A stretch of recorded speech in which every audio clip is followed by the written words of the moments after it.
Immense plaisir que je vous retrouve ce soir au sein de la salle Édith Piaf de Tréville-Escarbotin pour ce premier concert de mémoire organisé par et pour les enfants fréquentant les écoles de notre commune. Je vous permettrai de m'adresser aux enfants qui sont les principaux protagonistes de cette soirée.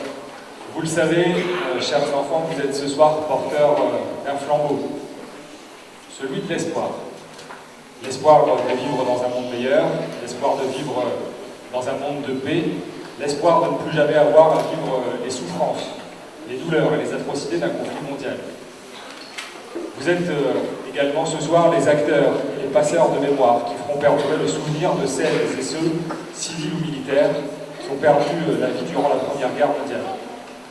Car en effet, ce sont près de 19 millions de victimes et autant de drames familiaux qui ont marqué cette période sombre de notre histoire. Imaginez 19 millions de personnes, là où aujourd'hui en France nous sommes un peu moins de 70 millions d'individus. Ça voudrait dire que si l'ensemble des victimes de ce conflit avaient été françaises, un Français, un peu plus d'un Français sur trois aurait perdu la vie durant ce conflit. C'est considérable, un Français sur trois.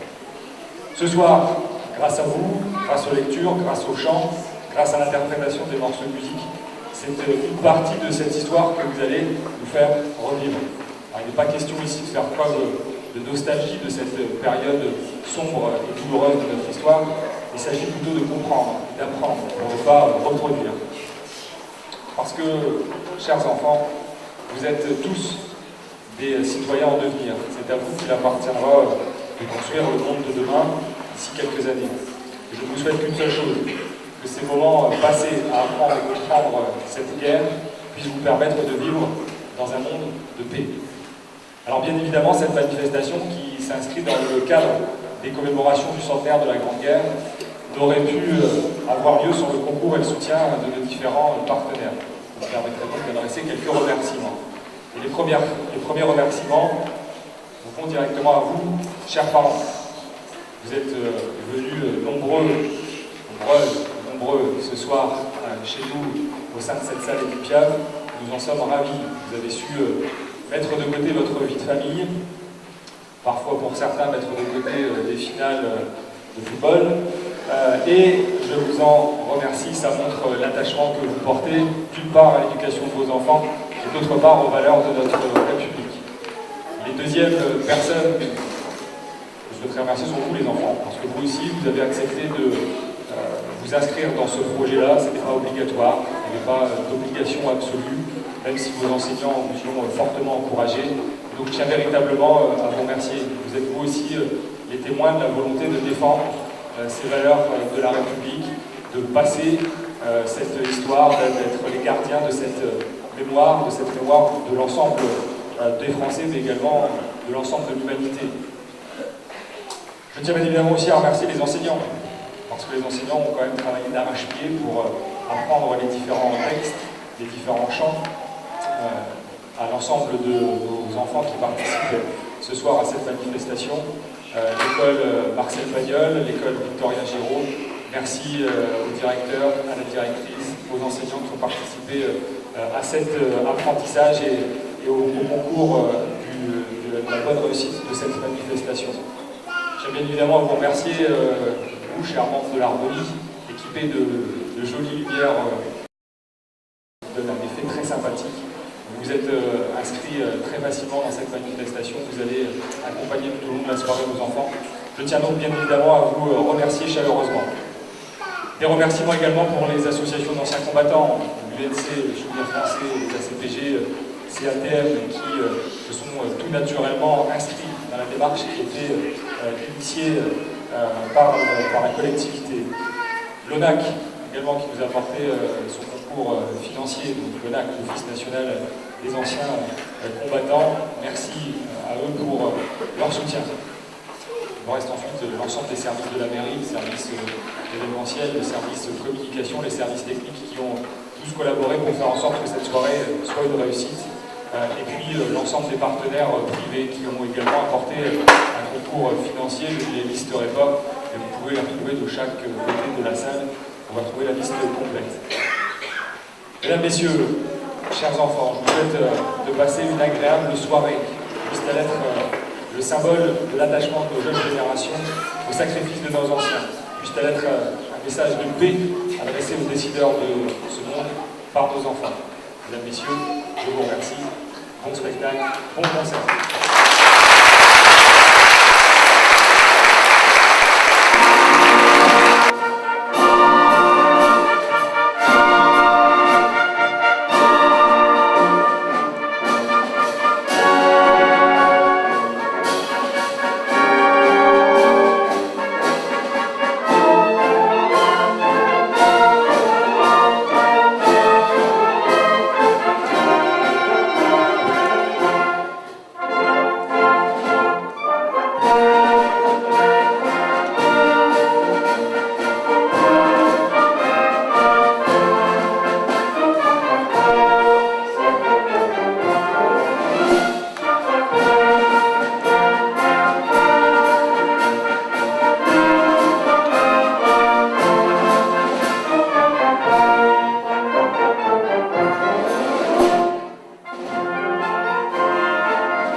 Adrienne Dumège.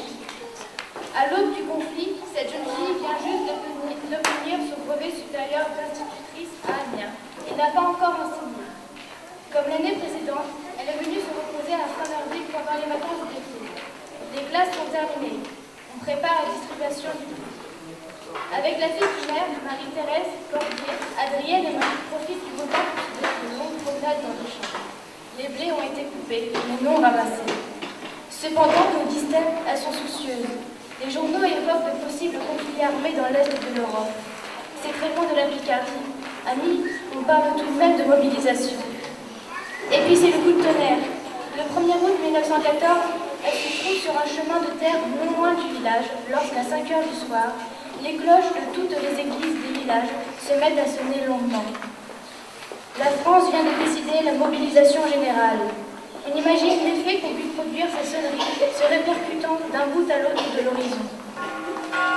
Dans nos villages, les scènes d'enthousiasme filmées dans les grandes villes, et notamment Paris, n'ont pas lieu.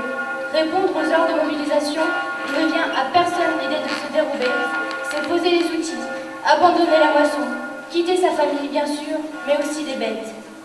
La mobilisation n'est pas la guerre, affirme le gouvernement, mais personne ne le croit. Du reste, ne dit-on pas que l'on se bat déjà aux frontières? Ainsi, en quelques heures, l'idée de guerre s'installe dans les esprits. Mais personne n'imagine que l'on va se battre en Picardie. De toute manière, les Allemands ne peuvent pas passer la Belgique qui émeute. Mais tout de même, les jeunes gens s'en vont. On tente de se rassurer en se répétant que la guerre est brève. On s'accroche à cet espoir. Pourquoi ne pas y croire puisque tout le monde l'assure? En attendant, les femmes remplacent les hommes dans les champs. Il faut rentrer les récoltes. Le 9 août, nouvelle journée de tristesse. L'armée réquisitionne les chevaux. Les propriétaires doivent les conduire à Metz. Il faut se séparer de ses compagnons de labeur que l'on ne reverra plus. Adrienne Dumège se fait une raison. La défense de la patrie avant tout, écrit-elle dans son journal, en se réjouissant que notre mobilisation se poursuive avec beaucoup d'ordre. Voici les Anglais qui se dirigent vers le front et défilent sur la route de Saint-Quentin. Ils sont superbes dans leur uniforme neuf. Et puis, une dizaine de jours plus tard, ils repassent. Leur allure a changé. Ils sont épuisés. Certains ont perdu leurs armes. Il y a plus de journaux. Et soudain, on apprend que la France est envahie. À présent, voilà les réfugiés. Ils arrivent de Belgique, du nord de la France, effarés, chargés de briques et de brocs, avec des vieillards et des enfants. Les habitants de Framerville et de Neurécourt sont chaque jour moins nombreux. La mère de Monique Durand, directrice de l'Institut de jeunes filles, a décidé d'attendre le dernier moment pour fuir le village avec sa fille, sa mère et Adrienne. Un voisin qui possède une voiture, parti pour Amiens, doit revenir les chercher. Les soldats français montent en ligne, plein d'enthousiasme, en capote bleue et pantalon rouge. Ils arrivent de l'est de la France. On entend au loin le grondement sourd des canons, et toujours pas de voiture pour emmener les femmes du château. Le 29 août au matin, il est évident que l'on ne peut plus attendre. Il faut partir à pied, marcher vers Rosières. Le temps est toujours beau fixe quand l'enfer se déchaîne sur une ligne Brouillard-Framerville-Rosières. Les réfugiés ont disparu. Des cavaliers galopent sur la plaine. Des obus explosent non loin de la route. La bataille de Brouillard-Framerville est engagée. Les canons français de la 14e division d'infanterie disposés en travers de la route Amiens-Saint-Quentin devant la motte tirent par-dessus les maisons.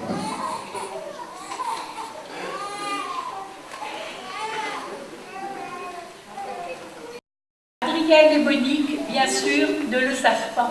L'artillerie française, dont le tir va s'avérer terriblement meurtrier pour les Allemands, est placée sous les ordres d'un brillant officier qui fera, plus tard, beaucoup parler de lui, Robert Nivelle. Parvenues à Rosières, ces femmes se mettent à l'abri avec d'autres personnes dans la vaste cave d'une hôtel. Elles n'en ressortent que le soir, lorsque la canonnade a cessé. Dans les rues, des soldats blessés cherchent de l'aide. Adrienne Duvel, qui a reçu une formation de secouriste, se met à leur disposition et entreprend de les soigner. L'adjoint au maire, M. Michaud, lui fournit coton, éther, alcool à 90, pommade, ciseaux, le tout pris dans la pharmacie. Elle s'installe avec les blessés dans l'école maternelle. Ce sont tous des cavaliers du 5e dragon. Un officier de ce régiment, le capitaine Massière, vient la féliciter, mais lui annonce que l'armée française, trop inférieure en nombre, va en retraite. Elle va rester seule avec les soldats dans l'école maternelle. Elle va rester seule avec les soldats immobilisés. Pour qu'elle ne soit pas arrêtée comme espionne, l'officier lui fait signer un engagement en qualité d'infirmière et lui remet les insignes du 5e dragon. La jeune inspectrice est devenue soldat. Pendant la guerre, la Picardie maritime vit, comme le reste du pays, au rythme du conflit. Il s'agit d'un territoire de l'arrière sur lequel la guerre a des conséquences.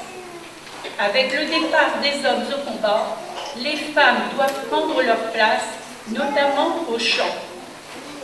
Dès août 1914, des flots entiers de réfugiés, belges, français ou de l'est du département pénètrent en Picardie maritime, fuyant les armées et les combats. Avec la stabilisation de la ligne de front de l'Est du département à l'automne 1914, ils sont contraints d'y rester. Dans le même temps, de nombreux hôpitaux sont aménagés dans divers lieux, notamment à Bourg, dans l'hôpital général, l'Hôtel-Dieu, des établissements religieux, le collège de jeunes filles ou encore des hôtels particuliers à Saint-Riquier, dans l'ancien petit séminaire, au Grostois, à l'hôtel de la plage, à Cailleux-sur-Mer, à Fort-Mahon.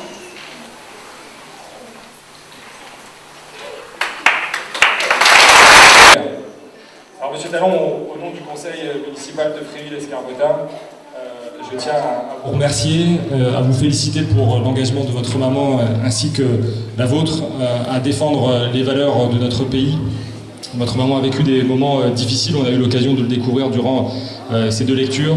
Vous contribuez à faire vivre sa mémoire et c'est donc un réel plaisir pour moi de vous remettre aujourd'hui la médaille de la ville de Fréville-Escarbotin, Bellois.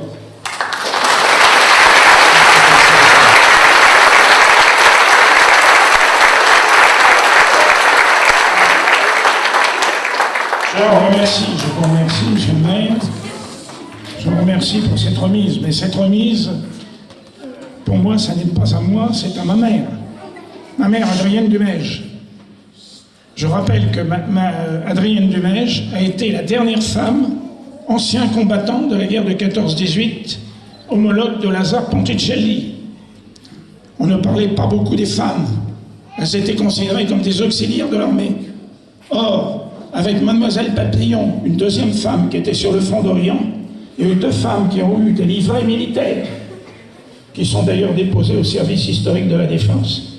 Il y a eu Adrienne Dumège, qui est née à Fréville-Escarbotin.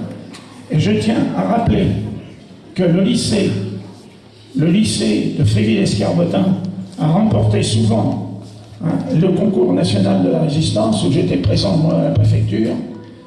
Et Adrienne Dumège a été aussi une combattante de la résistance, puisque après l'opération Jéricho, elle a été en fuite avec son mari jusqu'à la région parisienne.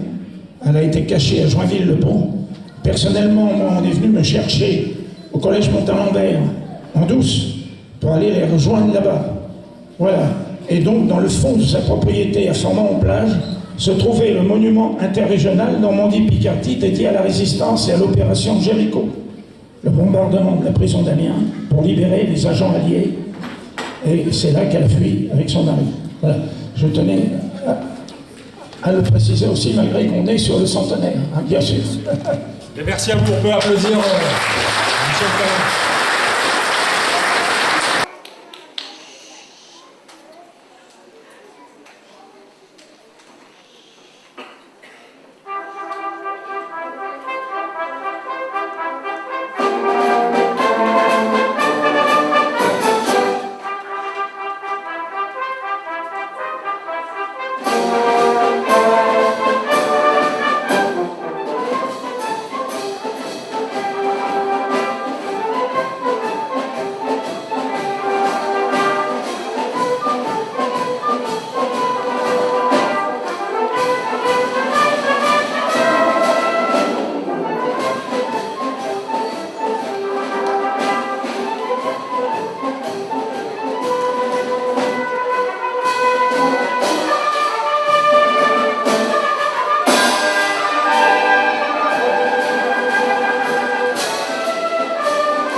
août la même année, elle marque en effet un tournant dans la conduite de la guerre, tant par la durée des combats que par les moyens considérables en hommes et en matériel qui se trouvent engagés. La décision de lancer une vaste offensive sur le front de la Somme est prise lors de la conférence interalliée de décembre 1915. Le choix pour le front de la Somme doit beaucoup à des facteurs d'ordre logistique, du fait de sa proximité avec les grands axes de communication et les principaux foyers de production de l'arrière. Le plan d'offensive est quant à lui classique. Il s'agit toujours de percer le front d'adversaire et en cas de succès, de pousser davantage plus au nord en direction des principales voies de communication de l'ennemi. L'offensive déclenchée par l'armée allemande sur Verdun en février 1916 vient cependant contrarier les préparatifs de la bataille en obligeant les Français à raccourcir leur front d'attaque et à réduire leur participation à la seule 6e armée. Plusieurs fois reportée, l'offensive est finalement déclenchée le 1er juillet. Ces résultats se révèlent très rapidement en deçà des espoirs placés de l'intense préparation d'artillerie qui a précédé l'assaut. Pour l'armée britannique, ils sont catastrophiques, avec la perte, durant cette seule journée, de 58 000 soldats, dont 20 000 tués. Les efforts répétés des Franco-Britanniques au cours des premières semaines de combat parviennent à faire reculer l'adversaire, sans véritable conséquence majeure pour ce dernier qui parvient à s'accrocher au terrain depuis ses retranchements fortifiés et ses lignes de défense établies en profondeur.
De la boue, sur mes mains, sur mes joues. La nuit, le jour, à toute heure, je n'en peux plus, quel malheur.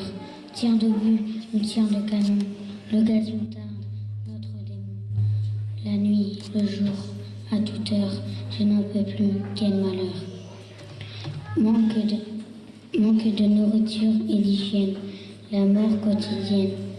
La nuit, le jour, à toute heure, je n'en peux plus, quel malheur.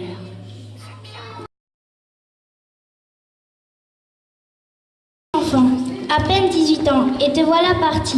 J'ai mal en dedans, j'ai peur pour ta vie. Tu m'as demandé de ne pas m'en faire, Tu m'as même juré qu'elle serait courte, cette guerre. Je crains le pire et je retiens mes larmes quand je te vois partir, fier avec ton arme. Reviens mon fils, reviens, cette guerre te tuera. Sans toi je serai plus rien, quand ta vie elle fauchera. J'avais juste 19 ans. Quand j'ai reçu ma lettre, j'étais fière et pourtant j'avais peur de promettre de revenir sain et sauf à mes parents qui, me voyant partir, éteignant toute l'harmonie, qu'allais-je Je veux donc devenir loin de ma vie. Et comment allais-je agir seul face à l'ennemi? Papa, maman, je vous aime, mais je dois partir. Maudit soit ce système qui va m'anéantir.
Je me permets de demander à passer dans la patrie. Je considère que ma place est là où les risques sont les plus nombreux. Je fais partie d'une famille israélite naturalisée française. Je veux après la guerre, si je reste en vie, avoir la satisfaction d'avoir fait le maximum de mon devoir. Je veux que personne ne puisse me contester le titre de français, de vrai et de bon français. Je veux, si je meurs, que ma famille puisse être fière de moi et que personne ne puisse lui reprocher ses origines étrangères. De toute mon âme et de tout mon cœur, je suis décidé à servir la France le plus vaillamment possible. Lettre du soldat Henri Lange en 1917.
Elle est profonde d'1 mètre, et la terre a été jetée devant, si bien que l'on peut passer debout sans être vu.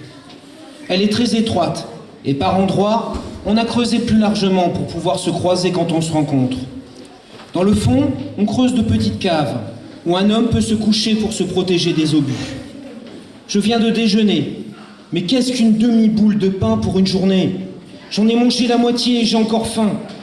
Rien que le matin, il me faudrait la boule entière. Le froid aiguise terriblement l'appétit, et ne pouvant satisfaire, on est obligé de se recoucher. Lettre d'Adolphe Végel en 1915 et d'Étienne Tanti en 1914.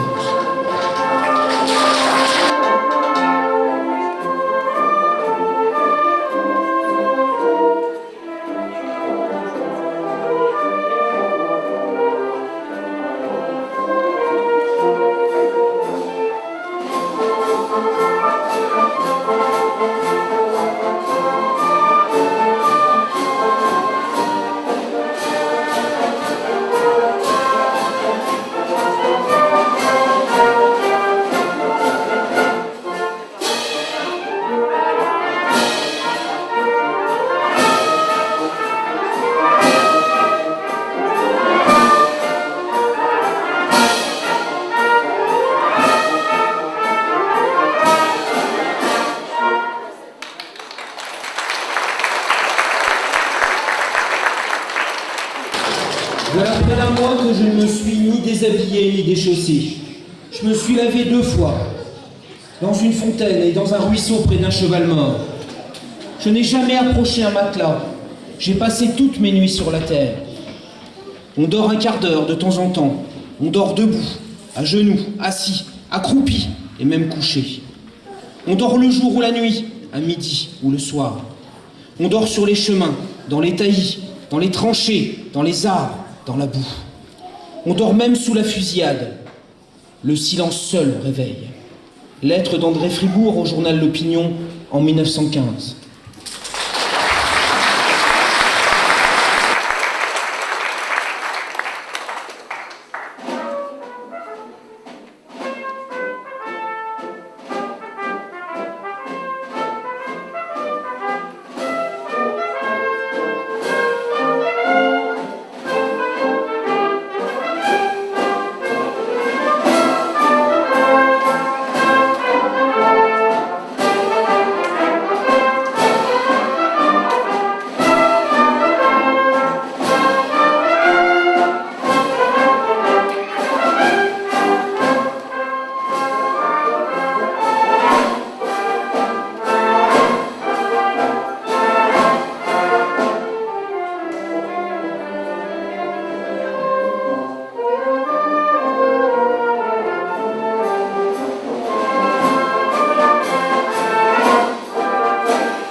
J'ai le cafard.